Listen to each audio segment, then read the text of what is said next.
morning and welcome to Viewpoint, your program of personalities, politicians, and perspectives. We always try to start what's the name of this program? Viewpoint? Is that the name of this program? Okay. Backyard. Well, I had to turn to Judy Busby and find out what I'm doing this morning. Anyway, we always try to start Viewpoint with a kudo or two, and it seems more appropriate to me than not that we put a kudo out there for all of you in Logan County who are volunteers in one capacity or another. This morning, we have two loyal volunteers who are doing a yeoman's job for Holy Family Church, and I'm going to let Mrs. Busby continue that with the introductions. Thank you. You're welcome, my dear. Yes. Holy Family has a really big food pantry, and Carolyn Webster is the major domo, and I know firsthand that she's a great leader, and two of her faithful friends are with us, Sue Pirtle and Beth Fleshman. Central. What do you? Fleshman. I know it. I don't know. I know it's Fleshman. I misfired. And I'm not Sue Pirtle. I'm Shirley Winterbauer. Oh, well, I got the whole... I'm on the wrong page. Shirley Winterbauer. Well, welcome, ladies. Thanks. We're glad to be here. Anyway, they're representing the food pantry. And I'm glad that you came because I think a food pantry is a pretty good barometer of the financial health of your whole community. And I understand from Carolyn that... your clientele has grown considerably. Oh my. Now, you include other parishes, do you not? Correct. Who contribute? Correct. We have the Logan County Catholic community has 4 parishes. Holy Family, there's one at Atlanta, St. Mary's, one in Mount Pulaski, which is St. Thomas, and then St. Patrick's in Elkhart. And I bet they're all busy giving. Yes, we get donations from the parish. And you know, there's an advantage to these ladies. When they go to confession, Father Dondeville just says, well, they just give you a couple of Our Fathers and that's that, because they're volunteers. They get off easy. Hey, I stepped on your line again. Don't worry about it. Yes.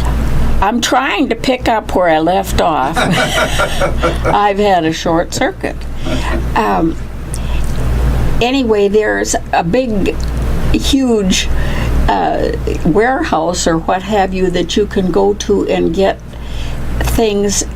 Is it free or reduced? It's free. We go, we have a truck and trailer, and we used to go once a month to Peoria, and it's like a big warehouse. It's Midwest Food, and it supplies many organizations.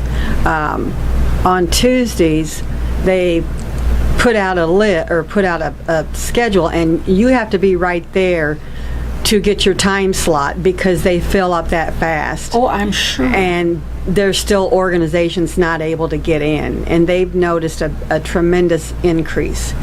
And we go up there, and you never know what you're going to get week to week until they bring the list out. And that's all, everything we bring back on Tuesdays is free. Isn't that lucky? So it's not really free because there's nothing that's free. Does it come from the government? Well, some of it up there comes from surrounding grocery stores. Okay. They have farmers up there that donate like a lot of fresh produce. And right now, produce seems to be a big thing. So I try to bring back as much produce as we can, but we also get other stuff like yogurt and cottage cheese and sour cream and string cheese and things that we can bring back to subsidize or add to what the ladies, bless their heart, on Wednesday do.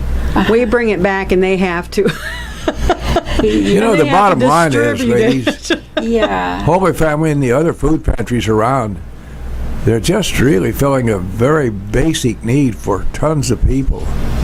There are a lot of people that get up in the morning and not sure what's going to be on the table that day. I started working at the food pantry when we were in the old St. Mary's Rectory there on Logan Street, 5th Street. And we thought if we did 25 people in a day, we thought that was busy.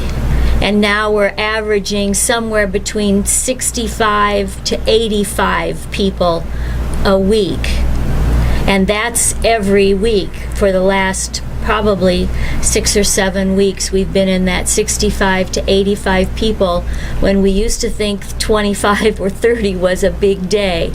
So it's just a tremendous increase over the past several years. And I guess the obvious question is, what would those folks do without the pantry? Exactly. That's, I mean, that's just a basic question. correct. Yep. Yep. It's really gotten worse. And the amount of food that they get is predicated on the number of people that it has to serve. Is that right? Correct. We operate, when we take a person comes in to register to come to our food pantry, that we get their ID, because we try to limit our service area to just Logan County. But anybody can come to our pantry. It's not just our church members. It's open to anyone who lives in Logan County. And we get a form of ID to prove that they live in the county. We do not ask for any financial information from them, so it's wide open. Anyone who thinks they need food or needs food, whatever, how you want to word that, it is fine with us. If there's 1 or 2 people in a family, they get 1 bag of commodity, what I call commodities, or shelf-stable foods, cereal, fruits and vegetables, some kind of an entree, spaghetti and pasta sauce, or chicken and noodles, or pancakes and syrup, and then cereal and crackers, anything to fill that up. And it costs about $10 to put a bag together, because a lot of that stuff is purchased from the donations that we receive from the parish. And then 3 to 4 people get 2 sacks, and if you're a family of 5 or more, then you get 3 sacks of groceries. Do you have a number of people who are 5 or more in the family? We have many families that are 5 or Bigger more. families. We seem to, there are some that are just naturally big as a family, and then we have people living with them. And if you are dependent on that person who registers for your housing and all of that stuff, then we consider them part of that family unit. And so then they get part of that family group of 5 or more. So, Mrs. Pirtle, if I understand correctly, you're not sure what you're going to be able to distribute to the folks here until you get back from your source in Peoria. And there used to be one in Bloomington, too. I don't know whether they use it. We used to go to Bloomington normal, and so you're never sure until you get back to see what you actually have to give away. And I know Mrs. Webster does a whale of a job in trying to promote that and to let the public know what's available to them. Correct. She puts together a list. I work on during the Wednesday group, and she has a list every week. These are the items that go in bag number 1, bag number 2, bag number 3, and then there's a list for the other area of the food pantry, and that's all the stuff that Shirley brings down from the mega banks or the food banks. That it's just, everybody gets a choice. Would you like sour cream? Would you like chicken nuggets? I don't know, all of those kinds of things. Well, how many of you gather together before Wednesday morning? That takes a tremendous amount of organization just to get ready for the arrival of your clients. Shirley can Beth? talk about Tuesday. We have Mrs. when we Pirtle? leave on Tuesday, we know about how long it takes us to go up and everything. And Sue Pirtle takes and calls for help. She's got a list of people. It's a very great organization because it's run so good. So when we get up there and get loaded and stuff, then when we get back, they are ready for us to unload. Okay. So the crew Really? comes in and they unload the trailer and stuff, and a lot of times, it takes a while, like yesterday, and then we have a trip to Aldi's. We have a guy that goes with the trailer out to Aldi's, and they purchase a lot of canned goods and staple goods from Aldi's. But nobody ever knows what we're going to bring back until we get up there to Peoria. Well, you don't even know, do No, you? no. So So it's a there's just a surprise lot when of you... organization that's necessary before the day arrives. Yeah, and when you And get by the up way, there, that seems to be well organized, because Judy and I have seen the cars backed up as we go around Logan Street Exactly. there. And that seems to be exceptionally. But by the way, I want to clear up something. Am I working with the wrong name? Shirley Winterbauer? Where did I get to? I told you. I led you astray. No, you didn't lead me astray. Somebody else led me astray. Anyway, well, our apologies, Miss Winterbauer. We Yeah. thought we better. The producer caught that. Thank you, Mr. Ash. Go ahead, Currently Shirley. have close to 60 volunteers Thank that God. work probably every week. Yeah. It takes, we have people who just work the computer because we track how many people we serve for reporting and things like that. We just mark that they were there and, that kind of thing. We have people who audit at the end of the Wednesday to make sure that everybody was counted correctly and whatever. So we have a group of people like that. And then it takes at least 6 people on Wednesdays to operate. Are the people who volunteer with you all from Holy Family? No. I thought you might have to squeeze some Lutherans in there or something. You need help. We take whoever wants to help us. Yes, We'll we put them take on the volunteers. list. Yep. And speaking of help, ladies, we have help produced in this program by sponsors. So we're going to take a few seconds now and acknowledge them right now, Mr. Ash.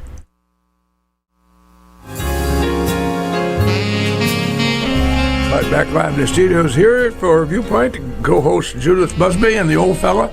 Our guest this morning is Shirley Winterbauer and Beth Fleshman, 2 solid volunteers of an organization known here in the Holy Family Food Pantry, an organization doing a whale of a lot of good for some people who be on their uppers without being able to make available the food pantry their own use.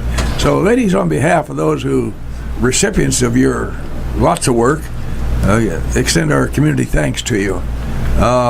Holy Family, a huge presence in this community.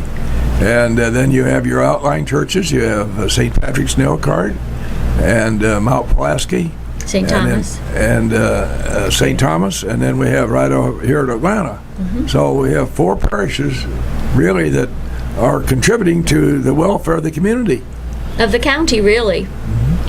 And I bet that they also those communities also contribute customers for you. Oh, yes. We Yeah. have customers, or they come in from all over the place. We operate every single Wednesday, rain or shine, hot or cold, Yeah. from 10 till 1. And we see a lot of people. And then the church parishioners bring in groceries like every Sunday or Saturday night, and that comes from all 4 of the parishes, and they bring them, somebody goes and picks those up and brings them in. So everybody contributes to the process, and no matter what age, we'll find you a job. Oh, I'm sure that's true. I'm sure there are plenty of jobs to go around in order to make up that many packets for that many people. Because you talked about how many families you serve. Well, the last week we served 85 families. Well, and that isn't 85 people at all. Oh, no, that's families. Yeah, that, and some of the family units I'm sure are pretty sizable.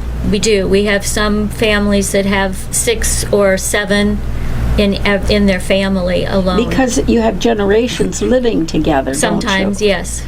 And so that makes the size of the family pretty good. Right, so 85 families equals 85 boxes of pancake or 85 pancake syrups that go into a bag. And Do you ever get panicky hoping you'll have enough pancakes by next Wednesday? well, so far I think we've been able to juggle and switch things up.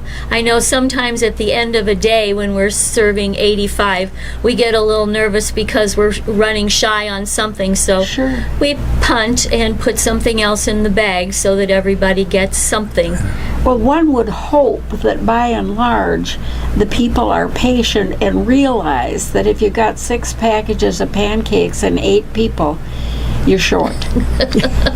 Right. Yeah. Yeah. James and Judith, I'm sitting here thinking, and ladies, of course, there used to be a program called Time Marches On. And I'm sitting here looking at Mrs. Fleshman and thinking, God, I went to school with her daddy. He was a couple of years ahead of me in high school, but Harold was a stalwart at community high school in those days. And here I am sitting enjoying a professional visit with his daughter about her volunteer work. I think he'd kind of smile about that. I think he would. Yes, I that's think right. he would. How many actual volunteers do you have at the Holy Family or through the Holy Family Food Network here? Right now, I have earned the title of scheduler. So my job is to schedule all of the volunteers for the Wednesdays for the course of the month. And we have about a little over 50 volunteers who just work on Wednesdays. And that doesn't count the people who go to the food banks in Aldi on Tuesday, and those that come in and stock the shelves on Tuesday. Fill the bags? Well, the bags are filled on Wednesday. Well, you're kind of like a circus juggler now. Does Mrs. Webster reach over and pick up the balls that you drop? Because I try to make that very few, but she is always there. We try And to she's keep her very in a helpful. chair. She what? We try to keep her sitting in a chair. Well, yeah, thank Well, you for that. Yeah, we all want to send our best wishes to Miss Webster to start feeling a little bit gooder. She's kind of off her feet right now and couldn't be with us today, and we're sorry about that. So everybody send your prayers up for Carolyn Webster. She's a pretty tough Irishman. She is. She's a good leader. She Yes. tells you exactly what you need to do, and if you mess up a little bit, she will let you know in a kind and gentle way. I need to schedule more staff, or not staff, but volunteers, and I need to, make sure that I've got this number of people every single shift, because I messed up the first week I took over. So I quickly learned, and she was very kind. She was very She's sweet a great about person, it. great lady. She just said, Beth, we need more people on Tuesday or Wednesday of the 1st. I said, I've got it, or I had too many scheduled one day. So it's all in a learning curve. Well, it must be nice sure. to work with such a compatible group of volunteers. What commodity, is there a commodity that you find in short supply on a regular basis? I'll let Shirley do that when she buys or grows grocery shopping. A lot, I think, is fresh produce. Oh, really? Fresh produce, Mrs. Winterbauer. Produce. If we can bring back fresh produce, and it's really great that we go up to Peoria on Tuesdays, because then I can bring back produce if they have it. But sometimes you're limited on how much you can bring back because of the demand of stuff or what they get in. And then by us going on Tuesday, it's going out on Wednesday. Yeah, So we're right. not holding it for a week. Right. Now, there's a significant, And there's I sometimes use they that say word. they're lining up there at 8:30 because Carolyn does a fabulous job with social media on Facebook. Oh, yes. And then we yes. have a gal that she publishes to like other pages and stuff.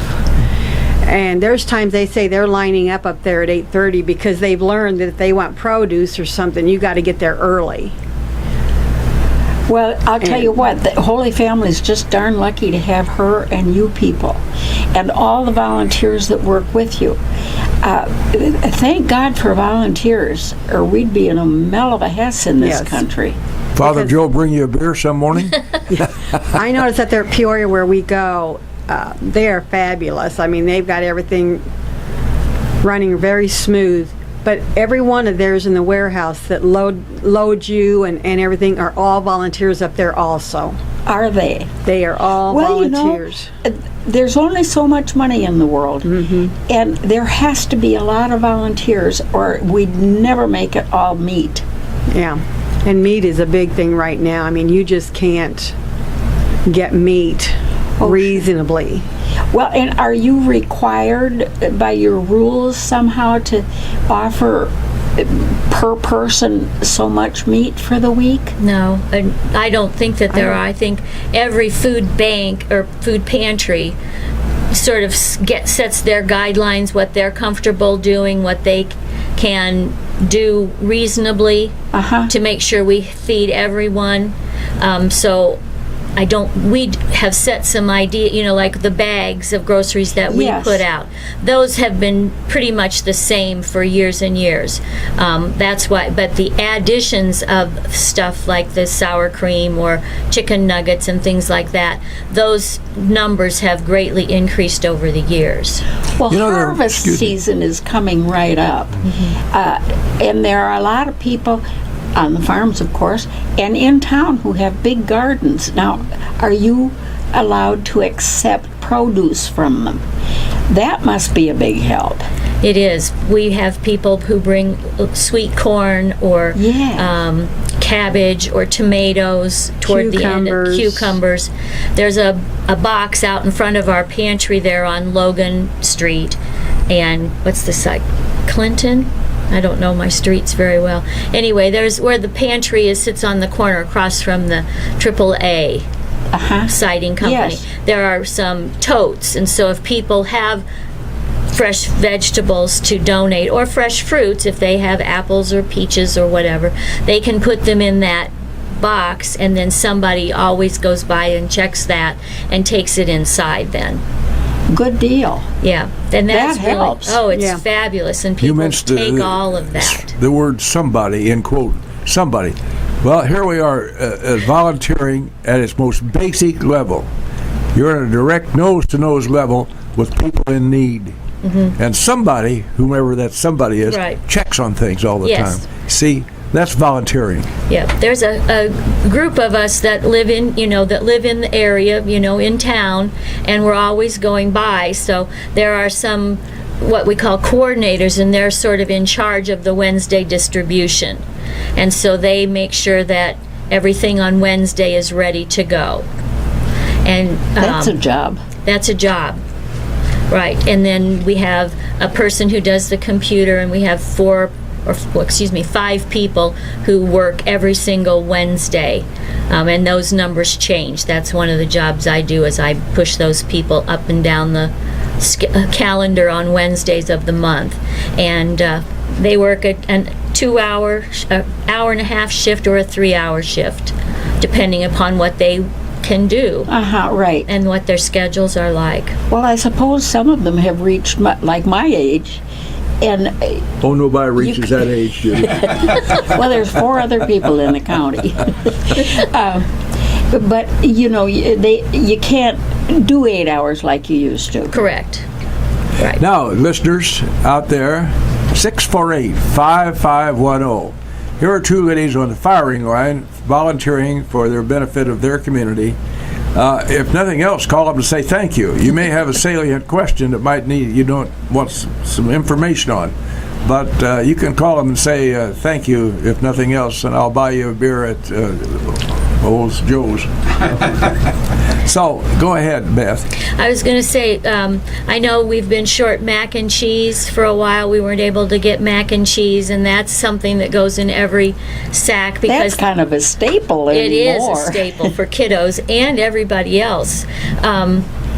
Saltine crackers we couldn't get for quite a while. Now, who'd have thought in this world that we'd be short of saltines? Right, and that's a good thing, that goes in one of the sacks every single week, and put a jar of peanut butter in there, and you've got a good snack or a supper to go with the soup that might be in the bag. So it's those little things that we take for granted. There's always going to be saltine crackers, or always going to be mac and cheese. Yeah. Not so much anymore. The You know, I world was is thinking about changing. driving It to is. Peoria once a week. That's not an inconsiderable expense. Whence cometh the money for that gas? Well, maybe free will alterings. No, we drive up there and we know how many miles it is round trip. I'm sure you do. And Holy Family pays us God love them. a portion of that. You know, they figure so much a mile and everything. And bless their hearts, it does help because we're running a diesel truck. Yeah. Oh, boy, yeah. Well, you're so collection burning time comes on expensive Sunday. stuff. Maybe some people can just put an envelope that says food pantry. And would there work. is that. Yes. In our church, there are several envelopes for different portions of the expenses, and food Okay. pantry is one of those. And those people who aren't able to volunteer, they will make a donation, Nice. a monthly or They're yearly, still helping. and that helps a lot because bet. we can buy those groceries The sometimes mac in and cheese some when available. some areas less expensive. So there's a ton of way to volunteer. I tell you, that's got to be a well-oiled machine there. Yes, it is. You're, Well, Mrs. Webster, she furnishes the can. The girls put the oil in the can. That's right. That's She's the Like way I it said, works. when we come back on Tuesdays and we start unloading the trailers and stuff, we think we've got the food pantry packed. And this Tuesday we looked around and we're like, all the refrigerators are full, all the freezers are full. And so we're all curious now, after the women work today and men, you go in there and somebody will say, well, it's bare again, and you just go, oh Sure. my. I mean, Now- we've upped what we bring back from Peoria. can you give me a guesstimate of this 60 families? How many people that would be? I think that I can tell you probably the database numbers. So for the total food pantry numbers, including all the families and their children, I'm guessing it's around between maybe 1,800 and 2,000 Holy Friday. people. Now, some people don't come every month, but that's the total database. I don't have that 60 number broken down by how many people are in those families, but yeah, it's a huge number that is in there, and people can come twice a month if they need to. We started by doing once a month. Everybody was eligible to come once a month, but we see that the need is growing, and so now we ask people if they need to come, they can come twice a month to our pantry. Are there other pantries in Yes. the greater Lincoln area? Oh, yeah, on Logan Street. Right, Yeah, the there's- Is Lincoln that the Logan Logan. County? I'm not sure what the name of that is. It's called Lincoln Logan County Food Pantry. It's always busy. I see when I go by Yes, on the and day it's open. I think they're open maybe 2 or 3 days a week. Okay. Not full days, but they have time slots. Hours, yeah. Yes, hours that they're available. And they have different things sometimes than we do. Do they get theirs from the big food pantry up in Peoria? I don't think so. I'm not. I think they go to Springfield. There's different places you can go. For these warehouses, as it were? And each see. warehouse works different. I see. You know, listeners, this is volunteerism at its basic form, having a direct impact on families in need. And heaven knows what that family, that if they show up late and can't get what they need, they're not in good shape until you open up again. Right, they'll get the grocery sack, but we may be out of tomatoes or cheese sticks or whatever is on the menu that day. So, but we have most people that come through the line are very patient if they have to wait in line, and they do. And we also have them, they are very open about their gratitude for what we have done for them. Well, and that, pays you back in spades, Yes. because we get that direct thank you, you don't know how much this means to us kind of remarks made to the volunteers, which Mrs. Winterbauer, how long have you been going to volunteer status? A long time now. Probably about 2 years. Enough to get your hands wet. I started when I retired. I needed something just to fill in some space.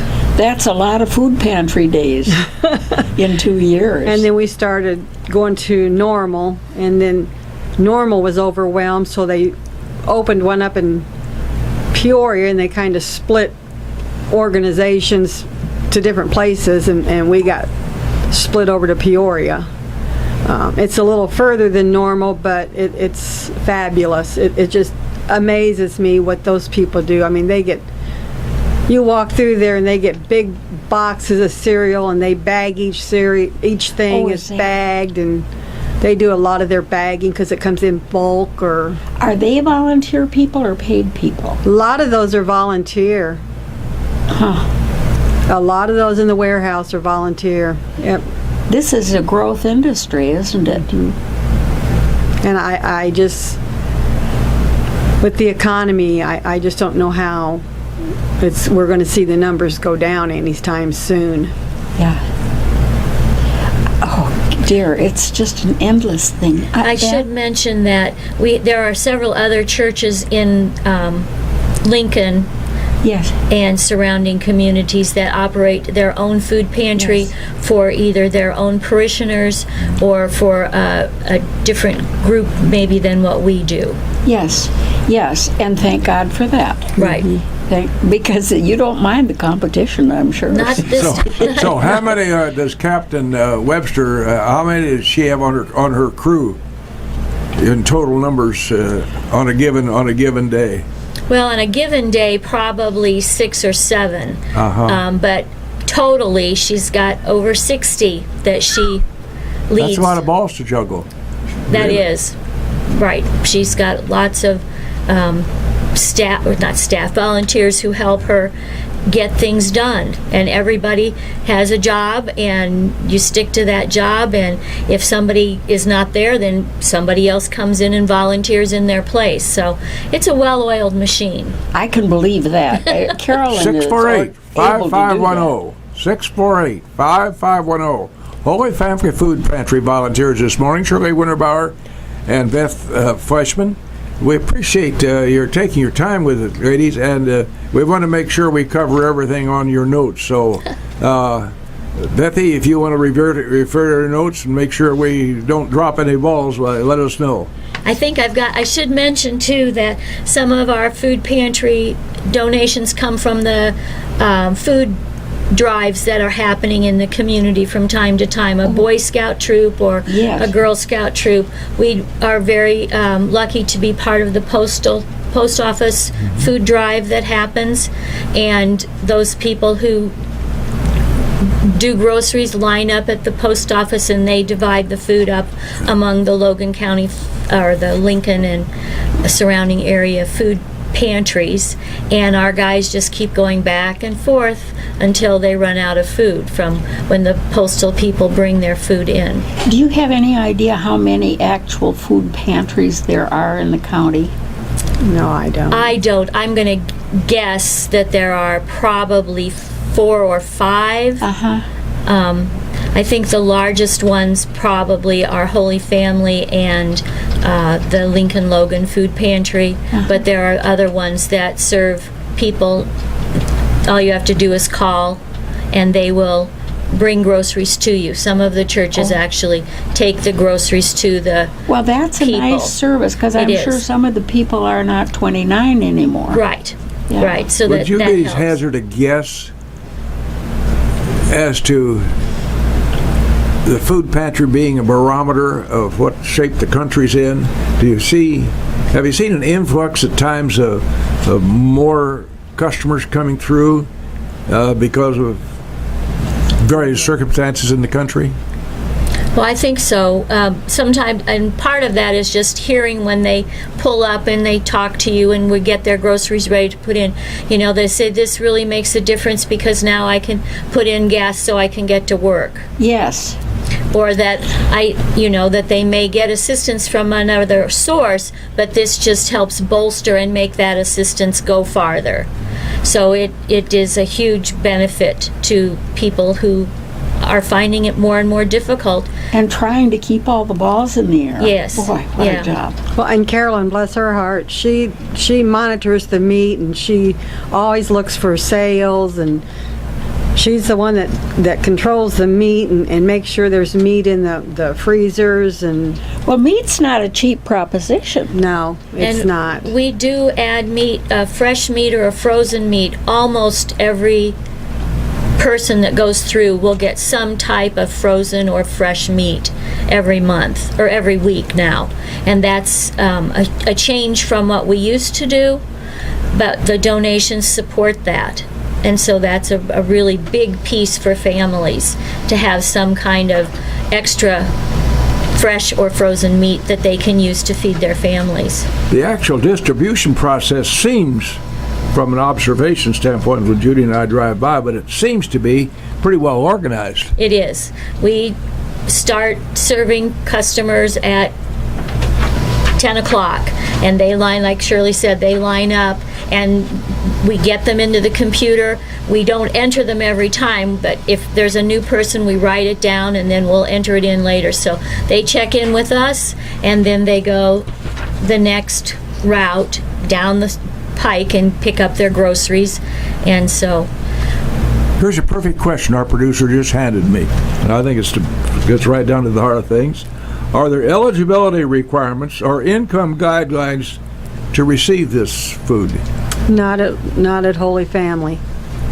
The only thing If I we walk have- through there and look like I'm hungry, you're going to take care of me. as long as you live in Logan County.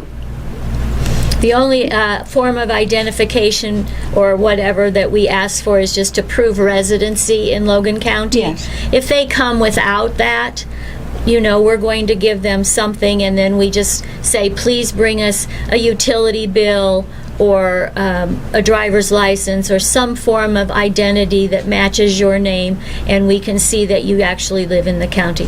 We never ask for financial information. I guess the bottom line is if you get scammed, so what? It's not our job to judge. Yeah, you're not your job to judge. You're there to dispense I think food. that sounds kind of biblical. I was passing my baton somehow, and I dropped the baton. So where am I?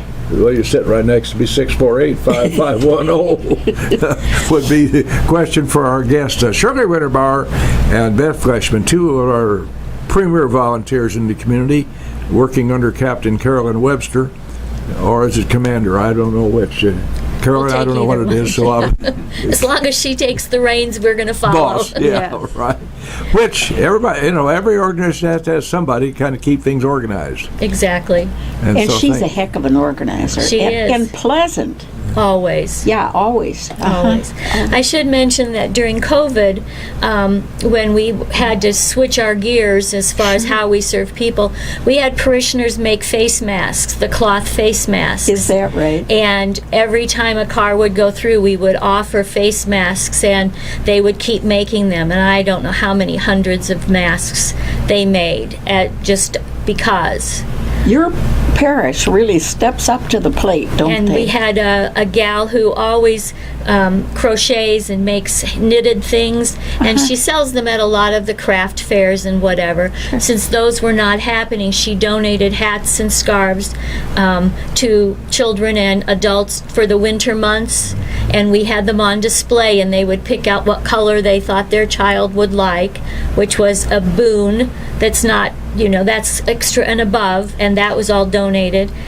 Parishioners have donated bicycles Oh, my. and refurbished them, and then we set a deadline, and you can enter the raffle anytime you go through the line, and each week, and then at the end of the time frame they draw out, and however many bikes we give 2 or 3 bikes out, and those happen just sporadically, but I think those are important donations for our community. Most certainly. Think how grateful the people must be who get one. I'm thinking your grandfather's smiling down with a benign smile.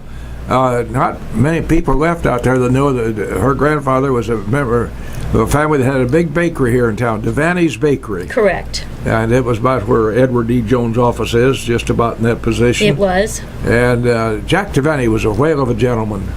My grandfather donated cakes and cookies. I have a picture of that when the Oddfellows was in full operational mode Yes. back in the day, in the early Yes. or 30s and early 40s and even before then. And so I think it's part of our DNA. I think it must be. Well, you know, one time I got on a train to go back. I was home on leave, and I got on a train to go back to Texas to my air base. And Mr. Devaney was on the same train headed south. I couldn't spend a penny. I couldn't spend a penny. He made sure I was well taken care of, and he was a fine gentleman. My father always called him Jelly Roll because it was the bakery. They made lots of those. So Jelly Roll is smiling down with a benign smile right now. I'm glad. Has there been a bump in the road that you hadn't anticipated, ladies, as volunteers in this work that you're doing? I can't think of one. Well, that's because it's well organized to start with. I think that's it. I mean, the structure is there, and since, over the years, we've been able to tweak it and adapt to meet the needs of the people that we serve. And think how helpful that is to others. Carolyn is so level-headed and so steady. So she leads you in that direction. Correct. And you're that way, so you lead the rest in that direction. Well, and I'd like to thank Atlanta Locker. The last couple months, Atlanta Locker has donated 100 pounds of sausage. They'll do half sausage, and they'll do half pork burger. Wow. And That's a big donation. yes. And so we really greatly appreciate Thank you You for know. bringing that up. that Which Atlanta. brings me to a point. I don't think it's out of order to suggest if somebody is creating a will that they make a little position for Holy Family Food Pantry and a lasting contribution to the community. Yep. Shirley Winterbauer and Beth Fleshman, we appreciate your taking your time this morning, sharing one of our best developed charities in the community. Well, we're glad to be here. We thank you for your invitation. Thank you, ladies. Thank you. Thank you.